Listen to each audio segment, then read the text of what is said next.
Yun na, sa mapagparang araw sa ating mga kamaster, papakita ko sa inyo yung mga tanim namin dito sa Piñabata na yan.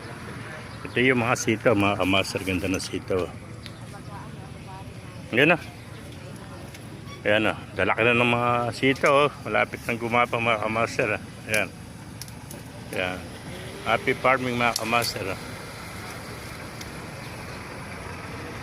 Ayan, ganda ng pagkakagawa ng baging mga kamaster. Yung gapangan ng sitaw, ayan.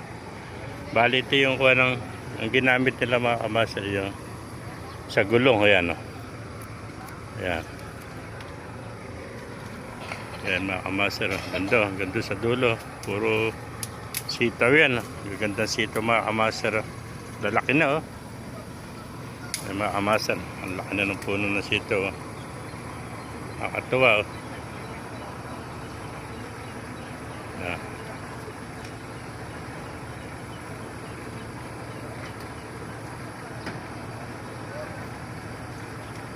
Pero may ampalaya mga kamaster. Pakita ko sa inyo ampalaya. Ampalaya na.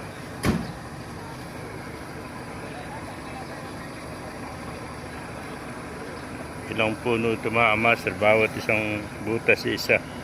Kailangan natin kung ilang puno ito. Mga kamaster. Isa, dalawa, tatlo, apat, lima. Ito, apat, lima, anim, pito, walo, siya.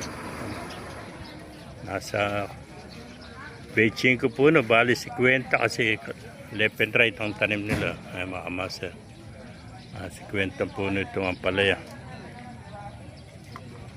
Ang ganda oh. Ang ganda sa dulo. Ito yung okra naman. Ito bali 100 naman to. Kasi dalawang plat na ampalaya. Ay, talong pala ito mga kamaster. Lalapot ang dahon ng talong.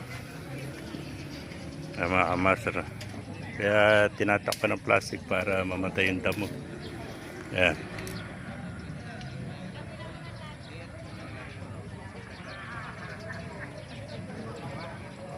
Nakamas na dahil talong na yan.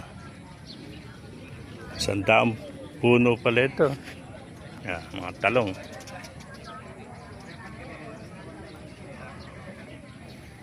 Ito yung mais.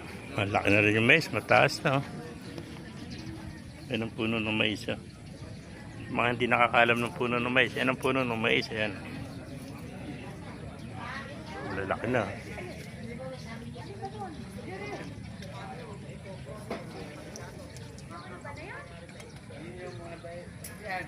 Ayan, puro mais na mga master. Nasa 50 puno rin.